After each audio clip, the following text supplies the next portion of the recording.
Welcome, Freddy, to Metallarium Pages. It's a great pleasure to talk with you about Blood Return, a band that I follow since Monument of Death, even from the first EP.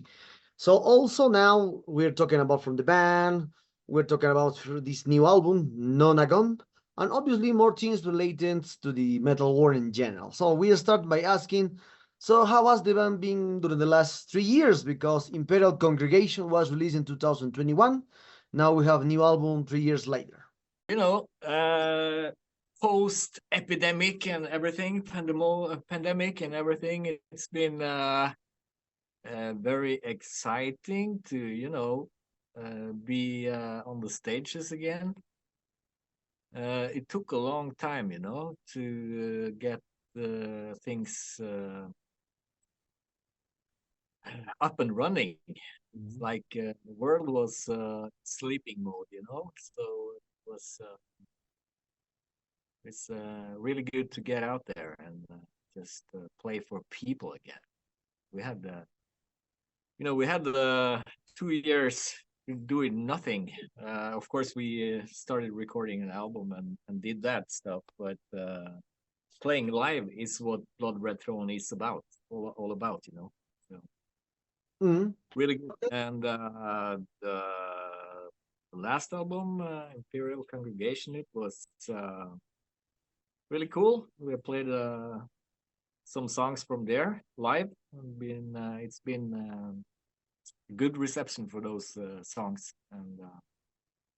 and also the sound for the album has been Ronny Björnström. He has also mixed and mastered the new album. So it's gonna be kind of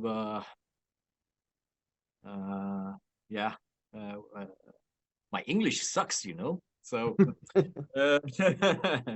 so the sound on the new album, Nonagon, is it's the same guy, Ronny Björnström, who has mixed this album, and it's gonna sound not the same, better even. So this guy is now our guy, say. Okay. One detail that I saw always in Blood Red Throne career is that since the beginning, always you change you have changed from labels, because Phenomenon Normal Death was released by one label, then the second one from another label. Either way, each we continue with all. Then the previous one, Imperial Congregation, was released by Nuclear Records at that time, and now we are releasing this Nodagon through Soul Seller Records. So I remember they asked Daniel in the previous and for the previous album these aspects, and he told me that's life. No? That's life. Happen, change. The change happens sometimes. So, but from your point of view, why the band decide to change in each album from new labels? Um, your interview with me is going to be quite interesting or uninteresting. That's how you view it. I'm a drummer, man. I don't get involved in all the business aspect of things, but I can speak about the Nuclear Blast deal. I know Daniel has kind of had a dream to be signed on Nuclear Blast, and so have I. Since I was stinking teenager, sitting with the Nuclear Blast albums and looking at the logo, listening to all the great death metal from back in the day, and one day, man, I'm gonna be signed on Nuclear Blast. So it's always been a dream, and we released an album on Nuclear Blast, but I don't know how Nuclear Blast are thinking, the company is thinking today, but at least they released one of our albums. But kind of, this boring letter from the company that they were not going to fulfill their option to release more. And Soul Seller They are really into the band and working really hard. So we're excited to see how this co-work is gonna work. So it's we're excited, man. Okay, okay, okay. Now And talking about. as Daniel also said, it's this is Mm, life. mm, If you want to release music, you can do it by yourself. We talked about that too, but you know, then you have to, for a 26-year-old band, you have to start from scratch. You know, mm, your own label and everything. So we're not there at the moment. Soul Seller is our new record label, and we're crossing our fingers for the future. mm. Mm. Okay. Other details, especially with you, is that you was on the band since 1998, since the beginning of the band. Then you decide to leave the band 2020. Would you just record, right? Would you just record the first and in this case the first album, Monument of Death, then the second EP, then the first EP. So what are the reasons at that time do you leave the band and now decide to return to the band in 2013? Yeah, you know, that's also I'm going to use Daniel's words there too about being a musician. It's at the time we've been in the band for 2 years, 2 to 3 years with the band, and it was a live situation where I moved to another city, quite far away from Kristiansand, and I was kind of, you know, tired of the death metal Mm. music style at that time, and just wanted to taste a little more about different music styles. I've always been interested in all kinds of music, not only metal, and that's what I did. And I recruited the drummer for the second album uh, from my hometown, based Espen based Antonsen. And but me and Daniel have been not close because we live in different parts of Norway, but we've always kept in touch. And he always sent the latest album by mail. So here's the newest shit. Listen to it. Tell me what you think. And you know, the occasional mail. How you doing, man? And so we stayed in touch. And in 2013, I sent a mail because I had recently got the latest album, the self-titled album, and I listened a lot to it. I liked it. And I was writing a mail back to him telling that I really loved the album, and I were thinking you guys are probably out touring the world with this album now. This is fantastic shit. How you doing? And then I got an email back pretty fast that they were stuck without a drummer. The drummer at the time left them, and they are in deep shit because they're gonna tour UK pretty soon. So he was kind of pissed off, you know. And Mhm. then I was thinking, maybe we should. Why don't you send me the set list? Let me see if my old stinking buddy is working. Maybe I can help you out on that tour. And he was like, yeah, no kidding, man. Um, so he sent me the set list. I tried it out, and it worked out pretty fine. So I joined for the tour, and we kept in touch after. And yeah, I've been there since 2013. So 10. Mm. Okay. Okay. Yes, 10 years now. Oh, 11 years. 11 years. Yeah, 11. Fuck, it's 24, man. Yes. Yes, yes, yes. All of the time that I saw for you, especially talking about this new album compared to the previous one. So I want, sorry, well, let's talk about what do you think about said about the at that time when you leave the band, you left the band. because you are tired from the death metal, this kind of music at that time. But now you return to play with them, and you are recorded 4 albums with them. So it's a lot more than 5 albums with them since Blood Return. So 5 albums with Hmm. them.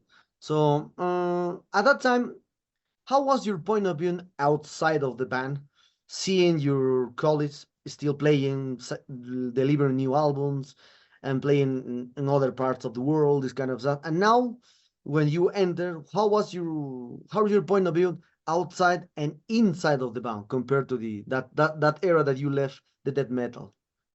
Hmm. Well, you know, when you decide to leave a band, it's kind of it's what you wish, you know. So I had I was so busy with other stuff that, you know, I was not thinking about Blood Red Throne or playing in a death metal band in particular. But I've always been really, you know, fond of this band. And of course, it's part of it is, of course, that I was one of the three first guys in the band, you know, me and Short and Dud. Uh, and so there's a long heritage Mm-hmm. in this, and I always loved the sound and the bass on what Blood Red Throne should sound like. You know, was the our um, our favorite bands back in the day that we grew up with. You know, Suffocation, B-side, Cannibal Corpse. That's what we love to hear, and of course, we were really influenced about from those bands, and still are. And you know, that's a part of how I always looked on Blood Red Throne. Um, so in every album that they released over the years, without me and the band, I still love the songs, you know, and the songs and the sound and so of course I was missing some something about this band when I was outside, but it wasn't my focus though. But but being in the band, of course, it's really cool. We have a really good vibe in the band all over, good friends, and we have a lot of fun. So that's what it's all about, you know, playing death metal, have fun, Mm. Okay. well, play for crazy fuckers all over the place, you know. So Okay, and for you, since your point of view, because you are releasing exactly 6 albums, because since Monument of Death, then you're returning on Blood Red Throne, Flesh at no, Machine, no, mhm, Feel Fifth to Kill, Imperial Congregation, and are now Notagon. So 6 albums, yeah. 6 albums in general. So for you, where is your best work as a drummer onto the Blood Red Throne career in these 6 albums? What was my favorite album? Yes, from these 6 ones. Especially talking about the drummer level. Yeah, that's yeah. My favorite album is probably Fit to Kill, Mm. and that's the we have this sludgy feeling Yeah. on that album. It's really, you know, it's really heavy, and I love that it's dirty, you know. So maybe Fit to Kill is the album that's closest to my heart of the albums that I play on. Um, but you can say that the difference from I really like the new one, of course, too. That's the freshest blood from us, you know, and the way we work as a band, it's I live in Kristiansund. That's middle part of Norway, and the rest lives in the south. So Mhm. we don't even rehearse when we record the album. I get the guitars on a track from the other guys and recorded here in my drum studio. And it's mailing back and forth and until we are satisfied, until everybody is satisfied, and then we let it go to Ronnie, who mixed the stuff. And when you work the way we work, it takes a long time, and when you're finished, you're this I'm really happy with, and it's this way every time. It's like you work a lot with a lot of the songs and put really hard work into it, and really looking forward to release this album. It sounds kick-ass. It sounds fresh. It's really crispy and nice, and looking forward to release it and see what you think about it. Have you heard it? Yes, I hear it completely more than And 5 times. You're satisfied? Yeah, but I'm a fan from Blood Red Zone since the beginning, as I mentioned. I love Monument of Death, I love Come Death, I love Union Flesh and Machine. Always I try to follow the band since the beginning. I have all albums on CD, so I uh today in the Nice. morning today on the morning I did my pre-order for Notagon, so you know. And Cool. this album for me has a lot more influence from Slayer. I denote a lot influence from Slayer, especially on the guitars, in guitar schemes. I Yeah, denote you that. think so? Yeah. Yes, I remember when I hear Blood Return in the beginning with Monument of Death and affiliate with the Suffering. I remember that vibe, industrial vibe into the music. Remember, and those albums has a industrial vibe on that album. But now. The Monument of Death is really, it's really Mhm. hard and cynical. So yeah. Yes, then and some albums like the Brutalitarian Regimen or the previous ones, Imperial Congregation, you always deliver a mix with black metal, but it's very high the feeling for black metal. It's no in front of all the metal stuff. You need to find the black metal on the music. Yeah. Mm. Oh, so talking about now, especially from and talking about for representation is Nodagon. This album has well, you have a lot of experience recording a new disc, recording the drums, recording a lot of stuff because as I mentioned, you are 6 albums with the band. Also, you are a musician since more than 30 years of existence. So for you, what is your opinion about now exclusively talking about the drums parts? It's possible to get or to get far beyond the sound achieved of Blood Rotten over the years with new metal drummer, new drum techniques, new this kind of stuff. Well, yeah, you're talking to a 50-year-old motherfucker here. So I'm an old school guy in every way. So, look at this beard, man. It's fucking white. Uh, you know, what always drive me behind the drum set is to make things groove, and that's the feedback we get from the audience on the gigs we do, that we are fucking heavy, that we grooving like crazy. And we're not Polish death metal, extreme death metal machinery, the Uh, uh, going nuts on 270, 80 BPMs. We are mid-paced, groovy motherfuckers, and that's where we like to stay. Of mhm. course,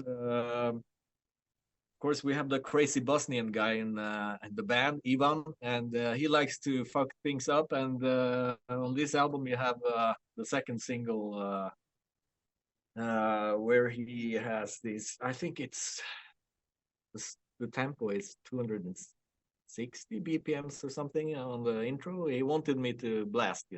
I tried. I had so many takes. I warmed up 1 hour. No fucking way, man. So I ended up with a bomb blast. That worked. and I'm not a cheaty guy, you know. I'm not sitting here playing la la la la and then editing up later. So I'm doing it, you know. So I'm working really hard to do it. But as I said, the groovy part is where that's my force, you know. I like to have the right flow, and metal should sound like metal. You should play metal, and I'm not dissing the young new guys who is playing fast as you can, you know, because I appreciate, and I really I'm amazed by the level of professionality and technique those guys have, because there's so many hours of work behind that technique. But it's not for me. I'm not sitting here. When we are playing gigs, like in 2 weeks now, we go to the 70,000 tons of metal cruise in the Caribbean. And the next 2 weeks, I'm sitting right here 2-3 hours each day, just to, you know, try to work it out and be as good as possible before we meet in Oslo and have the last practice together and leave for Miami. And we're gonna try to melt some faces on the boat. But you know, I have no particular style. You know, I'm the old death metal stomper. You know, it's not. I'm not swiveling or tiptoeing on the bass drums or anything fancy. You know, so it's just sitting down here and bashing it out, basically. No hidden secrets at all. Okay. Now talking about one thing that you said about now. According now, as you can see, the a lot of musicians now are working with the drum machines, like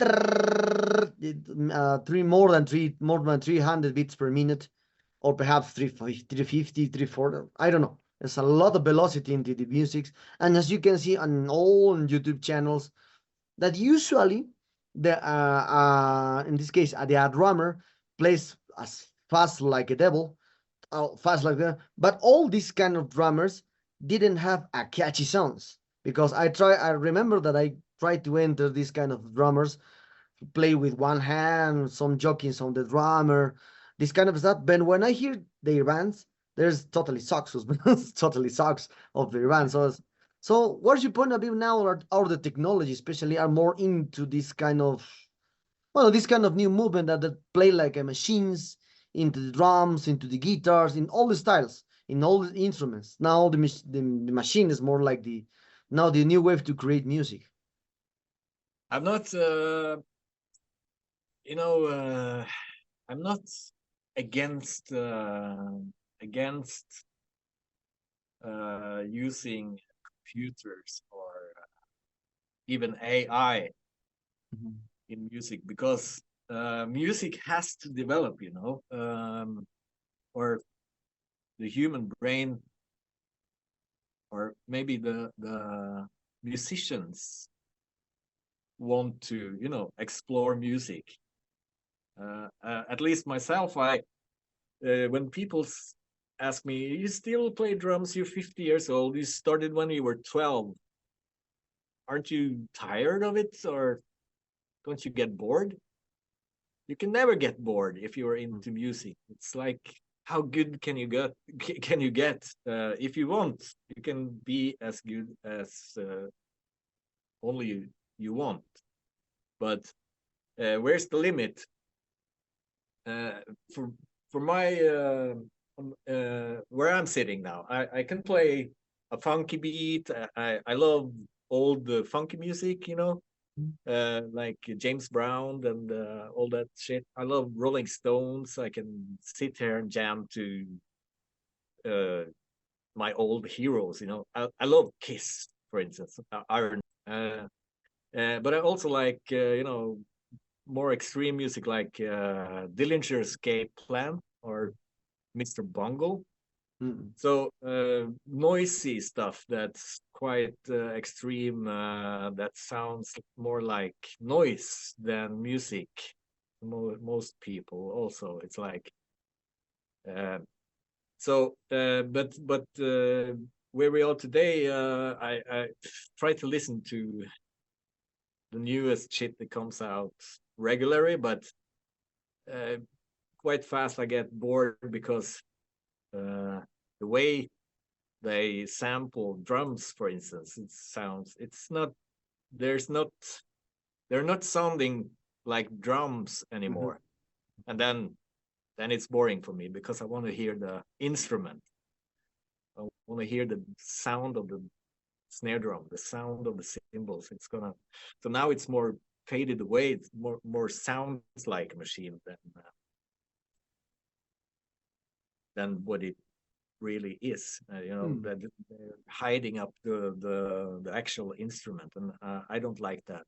But in metal, especially, that's happening, and I don't like it. But to use new technology to make new music and maybe new sounds that we haven't heard before, I think it's fantastic, and I think it's gonna be something good is gonna come out of it, But Mm. yeah, you have what's this guy? Um, I never me and band names suck. What's this guy Sean? He's the only one in the band. Mhm. He plays the guitar and growls like a motherfucker, but he has a drum machine. What's this band? There is a lot. Insidious Discrepancy, Putrid Pile. I remember Putrid Pile. Yeah, Pretty Pile. Yeah, fantastic, man. I saw him in Holland. Fuck, what a show! And it was kick-ass. I love that shit. But of course, seeing that with a band, that's more kick-ass, of course. Hmm. But everything works. It's as good as it sounds. Yeah, oh, yeah, yeah, yeah. Now talking about from this new album, for you, which the song more challenging to record or to create? And talking about the drum level for this new album. Um, the song, I talked about uh, just recently, um, with the crazy Fine. crazy BPM in the start. Uh, um, I really don't remember the name. Oh shit, Tempest. Maybe you Sculptor. know yeah, Tempest Sculpture. Mm. That was the one at least the intro for it Mhm. was fucking hard. I really tried so many angles to blast to have Yvonne happy because he really wanted a blast there. So I worked a whole day just for that intro, because the rest of the song is groovy as fuck. And so probably that song, but also Daniel had a couple of songs that uh, Daniel has a way of writing. He is quite thorough, when he writes his song. He Mhm. really knows what he wants. So when he writes a riff, he gets an idea on what kind of drums he's thinking of, and he programs the drums. So every song he sends to me is a fucking programmed down to every detail besides the fills. So if it was his decisions, everything would be exactly the way he programmed it. But of course, we're not machines, any of us in this band, Mhm. so it's we have what you call it,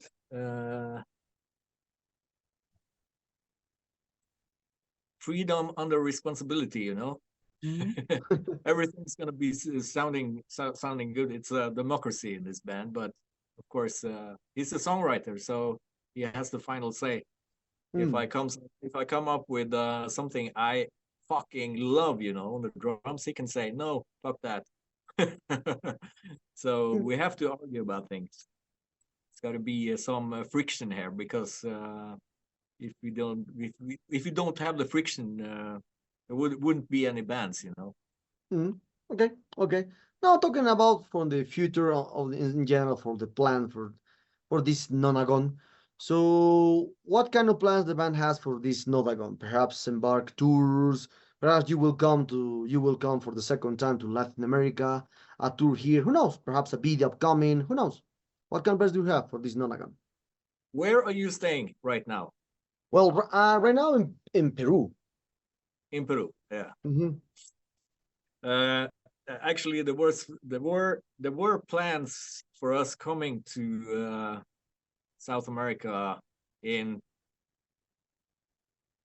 3 weeks, just after the cruise 70K, but sadly that didn't happen. But there are plans to come into South America, so we are working on that. We are playing the cruise in just 2 weeks, 2.5 weeks. And after that, we're doing EU tour, European tour.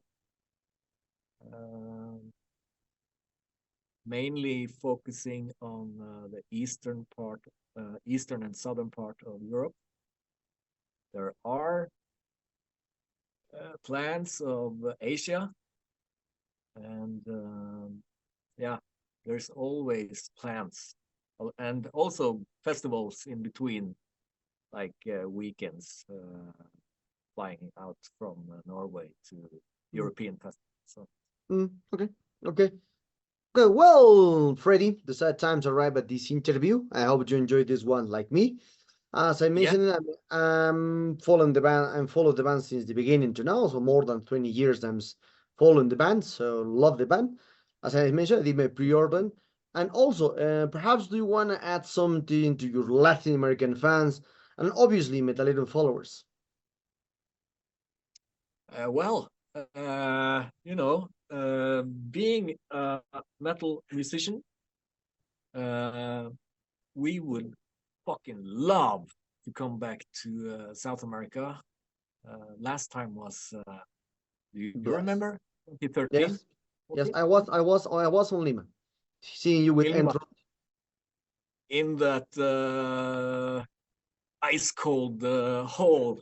Yes, yes. With you came here with Engrund. Yeah. Wow, that was an experience, man. That was 11 years. really, 11 years passed. But we loved the crazy tour we did with Enthroned, and we're really looking forward to come back. And you know, if you like Blood Red Throne, if you have one album, if you don't have any albums, check us out on all the streaming devices, YouTube channels. We're all over the place, and we will really appreciate it if you listen to the new singles. The new album comes out 26th of January worldwide, and listen to it. Give us some feedback on the inboxes or on our walls, or try to phone us or whatever. We will appreciate that.